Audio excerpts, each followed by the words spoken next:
नमस्कार दोस्तों, जय हिंद, वंदे मातरम। आप सभी का स्वागत अभिनंदन है टीटी फैमिली शिक्षकों के परिवार जायसवाल कोचिंग सेंटर पर, पावर्ड बाय शिक्षा ही प्रकाश है। तो आप सभी लोग यहाँ पे कमेंट कीजिएगा और इस लाइव क्लास में आप सभी का वेलकम अभिनंदन है। एमपी-टेट पेडागोजी जो 2019 में एग्जाम हुआ था, उन पर जो पूछे गए पेडागोजी के प्रश्न थे, इंपॉर्टेंट क्वेश्चन थे, उनकी सीरीज चल रही है और यहाँ पे हम 200 कंप्लीट करने जा रहे हैं। इसके पहले दोस्तों 2 पार्ट 30 क्वेश्चन का कंप्लीट हो चुका है, यानी 60 क्वेश्चन कंप्लीट कर रहे हैं। आज भी हम 30 क्वेश्चंस करेंगे, पार्ट तीसरा रहेगा। अगर इसके पहले पार्ट दोनों पार्ट आपने नहीं देखा है तो इस लाइव क्लास के बाद यहाँ पे ऑलरेडी लिंक दे दी जाएगी, प्लेलिस्ट बना दिया गया है, तो अवश्य ज्वाइन कीजिएगा और टेलीग्राम से अवश्य जुड़िए। इंस्टाग्राम पेज पे ज़रूर फॉलो कर लीजिएगा और टेलीग्राम पे आपको PDF फाइल नोट्स फ्री में प्राप्त हो जाएगी प्रत्येक पार्ट का। तो चलिए देर न करते शुरुआत करते हैं। MP TET pedagogy by Jaiswal sir.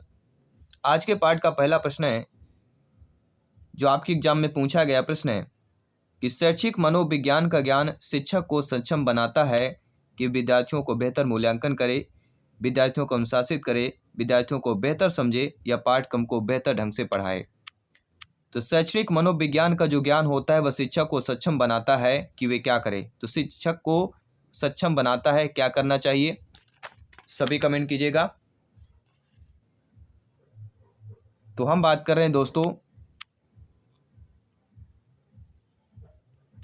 विद्यार्थियों को बेहतर समझें। शैक्षिक मनोविज्ञान का ज्ञान शिक्षक को सक्षम बनाता है कि विद्यार्थियों को बेहतर तरीके से समझें। सी वाला ऑप्शन सही हो जाएगा। इसके साथ ही अगला प्रश्न है, मास्लो का जो आवश्यकता पदानुक्रम सिद्धांत के क्लासिकल मॉडल में उच्चतम क्रम कौन सा होता है। तो मास्लो का आवश्यकता पदानुक्रम हायरार्की ऑफ नीड सिद्धांत के क्लासिकल मॉडल में उच्चतम क्रम है। सुरक्षा आवश्यकताएं, संबद्धता आवश्यकताएं, सम्मान की आवश्यकताएं, आत्मबोध या वास्तविकीकरण की आवश्यकताओं की बात करते हैं। तो मास्लो की आवश्यकता पदानुक्रमिक सिद्धांत के क्लासिकल मॉडल में उच्चतम क्रम क्या हो जाता है, तो वह हो जाता है आत्मबोध या वास्तविकीकरण की आवश्यकताएं।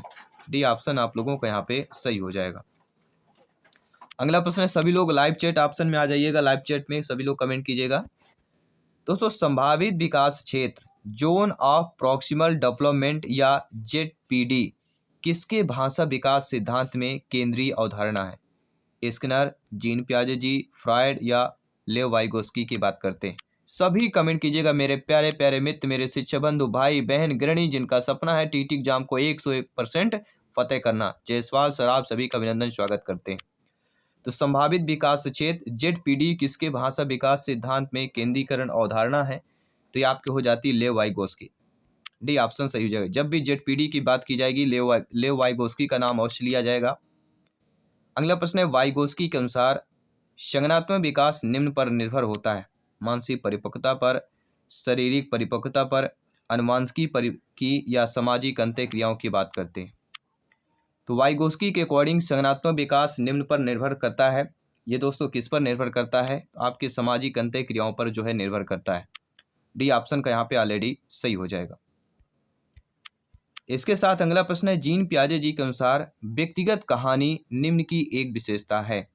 तो जो व्यक्तिगत कहानी है जीन पियाजे जी के अकॉर्डिंग, वह विलंबित बचपन की विशेषता है, प्रारंभिक बचपन की, वयस्कता की या किशोरावस्था की विशेषता है, सभी बताइएगा।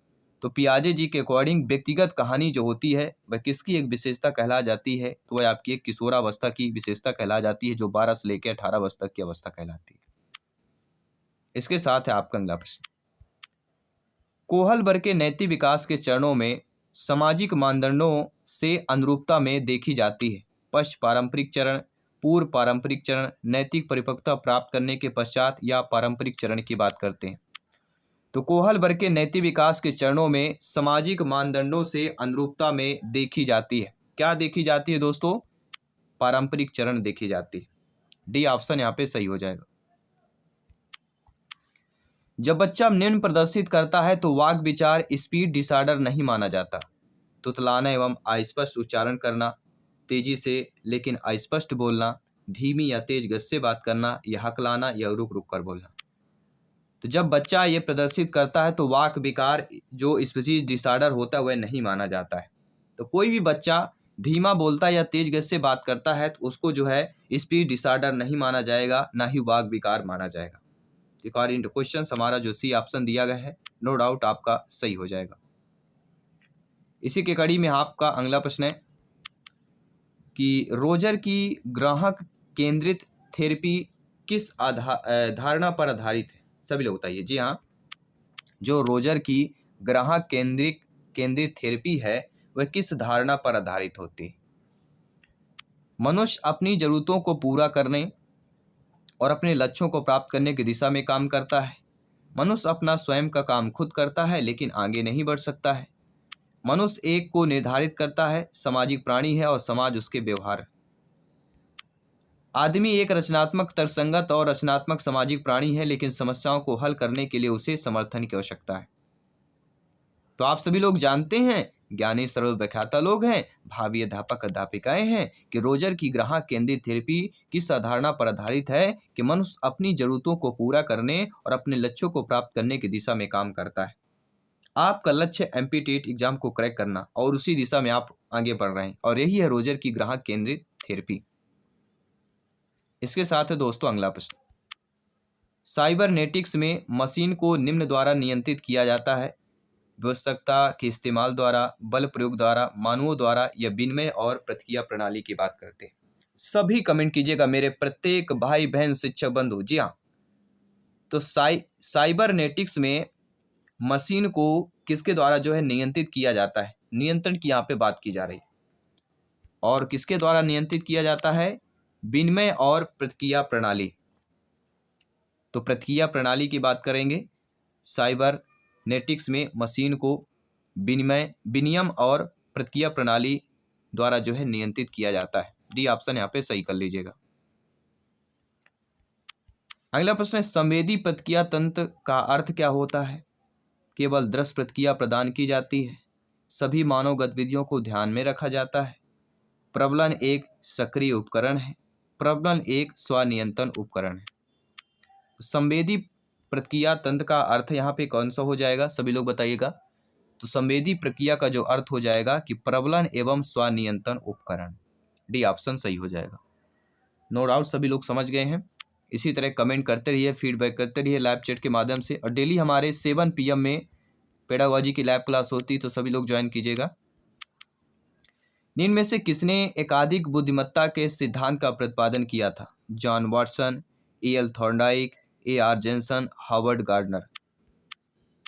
तो किसने जो है एकाधिक बुद्धिमत्ता के सिद्धांत का प्रतिपादन किया? सभी बताइएगा।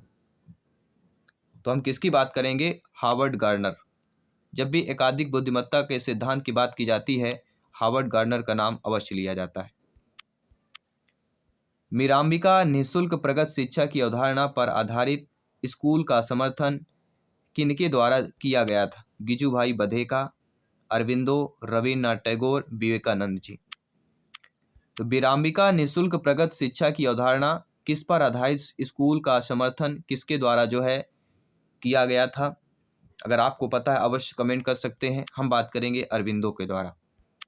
मीरांबिका में भी बी आता है और अरविंदो में भी बी आता है, तो यहाँ पे वी फैक्टर आपका कार्य कर रहा है। अगला प्रश्न है, प्राकृतिक भाषा की पहचान क्या है?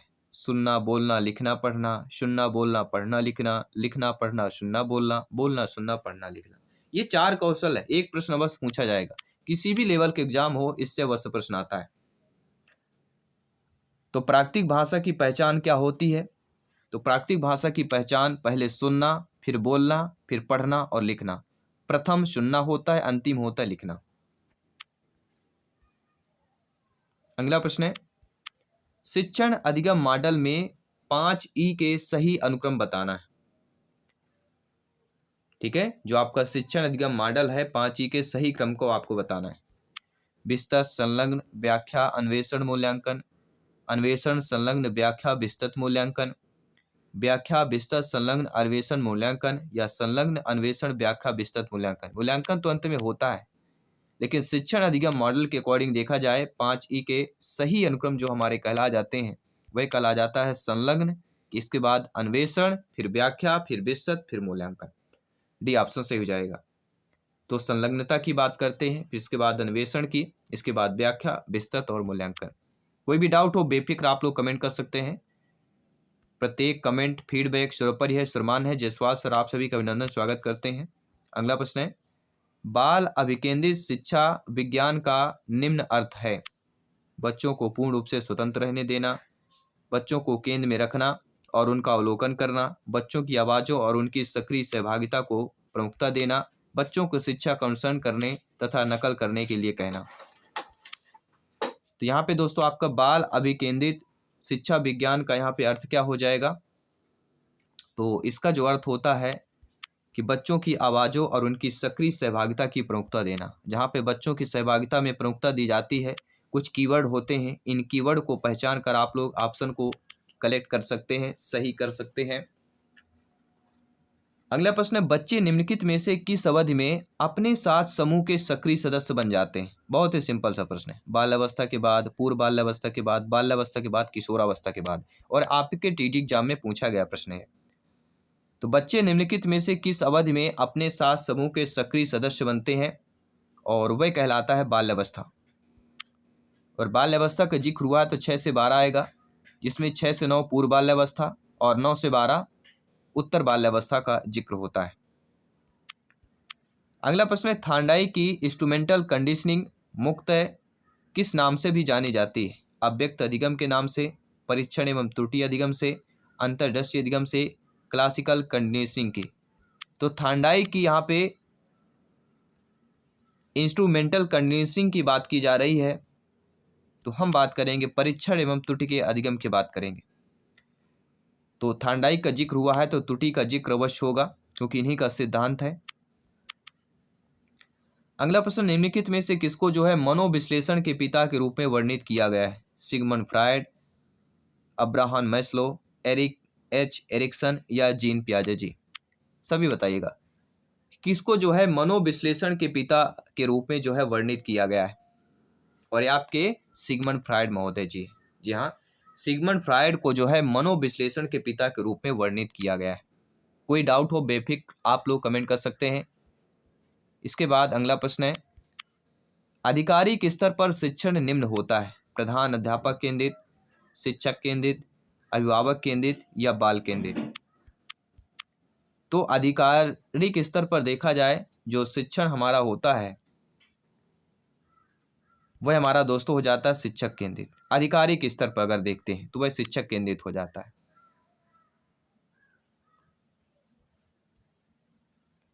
अगला प्रश्न है, किसी संदर्भ में भाषा का प्रभावी ढंग से उपयोग करने के तरीके के बारे में भाषा के नियमों को क्या कहा जाता है? फोनोलॉजी, सिंटेक्स, मॉर्फोलॉजी या प्रेग्मेटिक की बात करते हैं। तो किसी संदर्भ में भाषा का प्रभावी ढंग से उपयोग करने के तरीकों के बारे में भाषा के नियमों को क्या कहा जाता है? भाषा के नियमों को प्रेग्मेटिक कहा जाता है। अगला प्रश्न है, लघु शिक्षण माइक्रो टीचिंग एक है? शिक्षक प्रशिक्षण, तकनीकी शिक्षण पद्धति, समस्या समाधान विधि, मनोवैज्ञानिक, सामाजिक विकास? तो लघु शिक्षण माइक्रो टीचिंग एक क्या कहलाता है? सभी लोग बताइएगा। तो वह शिक्षक प्रशिक्षण तकनीकी कहलाती है। पहला ऑप्शन यहाँ पे आपका सही हो जाएगा। इसी के साथ अगला प्रश्न है, एक अनुसंधान डिजाइन में स्वतंत्र चरों की संख्या कितनी होनी चाहिए? केवल 2 होनी चाहिए, जितना अधिक डिजाइन अनुमति देता है, या कोई सीमा नहीं है, या केवल एक ही होना चाहिए? तो एक अनुसंधान को डिजाइन करने में कितने स्वतंत्र चरों की संख्या होनी चाहिए?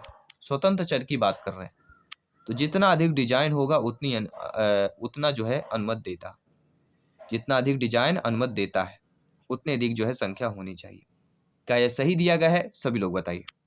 ये आपके टीटी एग्जाम में पूछा गया प्रश्न है, अगर आपने एग्जाम दिया होगा ये प्रश्न आपने फेस किए होंगे। एक परीक्षण में प्राप्त हुए यथा प्राप्त समंक राय स्कोर की व्याख्या करने के लिए यह आवश्यक है: एक, सांख्यिकी विधि से परामर्श लें, प्राप्त अंकों को मानक विचलन में परिवर्तित करें, प्राप्त अंकों को मानक अंकों में परिवर्तित करें, उन्हें वैसे ही संप्रेषित करें जैसे वे प्राप्त हुए हैं। तो एक परीक्षण में प्राप्त हुए यथा प्राप्त समंक की व्याख्या करने के लिए क्या आवश्यक होता है? और यह आवश्यक होता है दोस्तों प्राप्तांकों को मानक अंकों में परिवर्तित करें। जो प्राप्तांक होते हैं उनको मानक अंकों में जो है परिवर्तित करना। अगला प्रश्न है, शैक्षिक सर्वेक्षण निम्नलिखित में से किस तकनीक का उपयोग करते हैं? केस अध्ययन, केस स्टडी, नैदानिक अनुसंधान, साक्षात्कार या प्रायोगिक विधि। तो शैक्षिक सर्वेक्षण जो है इनमें से किस तकनीक का उपयोग करते हैं?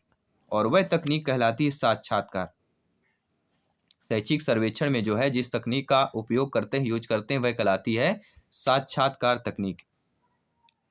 अगला प्रश्न है, इंटरेस्टेड प्रश्न है, हो सकता है रिपीट हो सकता है प्रश्न, कि डेटा संग्रहण की विधियों में प्रायोगिक विधि अधिक विश्वसनीय है क्योंकि प्रायोगिक विधि के माध्यम से प्राप्त होने वाले परिणाम वैश्विक रूप से प्रयोज्य होते हैं, क्योंकि प्रायोगिक स्थिति की प्राकृतिक बनाई जा सकती है, क्योंकि अध्ययन किए जाने वाले विषय के लिए व्यक्ति के विचार भावनाओं का कोई मूल्य नहीं है, क्योंकि यह व्यक्ति की समझ के व्यापक अंतर्दृष्टि प्रदान करती है। तो डेटा संग्रहण की विधियों में से प्रायोगिक विधि जो सबसे अधिक विश्वसनीय हमारी कहलाती है, वह प्रायोगिक स्थिति की प्राकृतिक बनाई जा सकती थी। बी ऑप्शन सही हो जाएगा। अगला प्रश्न है, निम्नलिखित में से क्या अनुदेशात्मक प्रौद्योगिकी से संबंधित नहीं है? नेगेटिव नकारात्मक प्रश्न है। टी समूह विधि, CICL विधि, क्रमादेशित अनुदेश या मीडिया एवं प्रिंटिंग उपकरण। तो इनमें से क्या अनुदेशात्मक प्रौद्योगिकी से संबंधित नहीं है? तो पहले ये जानना जरूरी कि क्या है आपका CAL है, क्रमादेशित अनुदेश है, मीडिया और प्रिंटिंग उपकरण है, लेकिन टी समूह विधि आपकी नहीं। अनुदेशात्मक प्रौद्योगिकी से संबंधित आपका टी समूह विधि नहीं है। अगला प्रश्न आइए देख लेते हैं, निम्नलिखित में से कौन सा अनुक्रम कोल्ब द्वारा उल्लेखित सही प्रायोगिक अध्ययन को प्रतिबंधित करता है? और वह आपका अनुभव, प्रक्रमण, सामान्यीकरण और अनुप्रयोग। यह अनुक्रम जो है अनुभव, प्रक्रमण, सामान्यीकरण, अनुप्रयोग, यह कोल्ब द्वारा उल्लेखित सही प्रायोगिक अध्ययन को प्रतिबिंबित करता है। डी ऑप्शन सही कर लेना है। अगला जो प्रश्न दिया गया कि कौन सा सिद्धांत व्यक्तित्व के विकास में बाल्यकाल के अनुभवों को प्रमुख महत्व देता है? संज्ञानात्मक, परिस्थितिकी, मनोविज्ञान या मनोसामाजिक। सभी लोग बताइए। कॉग्निटिव, इकोलॉजिकल, साइकोडायनामिक या साइकोसोशल। तो कौन सा सिद्धांत व्यक्तित्व के विकास में बाल्यकाल के अनुभवों को प्रमुख महत्व देता है? और वह सिद्धांत हमारा कहला जाता है आपका साइकोडायनेमिक। मनोविज्ञान की बात करते हैं, मनोवेगी। अगला प्रश्न ध्यानपूर्वक समझिएगा, फ्रांसिस गाल्टन चार्ल्स डार्विन से कैसे संबंधित थे? कोई संबंध नहीं था, दोस्त थे, भाई थे या चचेरे भाई थे? तो फ्रांसिस गाल्टन जो है चार्ल्स डार्विन के संबंध आपको पूछा जा रहा है। जी हाँ दोस्तों, संबंध भी इसलिए पूछ लिए जाते हैं। तो उनके क्या थे? चचेरे भाई। क्या हम सही कह रहे हैं? चचेरे भाई। जी हाँ, फ्रांसिस गाल्टन चार्ल्स डार्विन से कैसे संबंध थे? वे क्या थे? चचेरे भाई थे। अगला प्रश्न है, लिखते समय किसी बच्चे द्वारा पेन या पेंसिल को पकड़ने के लिए उंगलियों के उपयोग से पहले अपने पूरे हाथ का उपयोग निम्न को निरूपित करता है? तंत्रिकी नियंत्रण, शेफलो-काउडल सिद्धांत, विशिष्ट संचरण की बात करते हैं या प्रोक्सिमो डिस्टल सिद्धांत की बात करते हैं? सभी बताइएगा। लिखते समय जो है किसी बच्चे, बालक, बालिका द्वारा पेन या पेंसिल को पकड़ने के लिए उंगलियों के उपयोग से पहले अपने पूरे हाथ के उपयोग को निम्न को निरूपित करता है? तंत्रिकी नियंत्रण, यानी पहले पकड़ने से पहले हाथ पर नियंत्रण करना, शेफलो-काउडल सिद्धांत, विशिष्ट संचरण या प्रोक्सिमो डिस्टल सिद्धांत। कौन सा आंसर होगा? सभी कमेंट करके बताइए। और यह प्रश्न आप सभी के लिए मॉक क्वेश्चन के रूप में दिया जा रहा है। इस प्रश्न का आंसर क्या है आपको कमेंट बॉक्स में बताना है। साथ ही साथ ये पार्ट नंबर 3 में 30 क्वेश्चन में लाइव क्लास में आपने कितने स्कोर प्राप्त किया? डेली 7 PM में आइए, लाइव क्लास अटेंड कीजिए। 30 में जितना भी स्कोर आपने प्राप्त किया है, लाइव क्लास के बाद भी आप पूरे ऑल क्वेश्चन वीडियो के माध्यम से चैनल को विजिट करेंगे, वीडियो ऑप्शन में जाएंगे तो मिल जाएंगे। और प्लेलिस्ट ऑलरेडी बना दिया गया है, तो ज्वाइन कीजिए, प्रिपरेशन को बेहतर कीजिए, तैयारी पक्की कीजिए, टीटी एग्जाम को क्रैक कीजिए। मैं आपके साथ जयसपाल सर मिलता हूँ अगली क्लास पर। सभी मित्रों को जय हिंद, वंदे मातरम, धन्यवाद सभी का।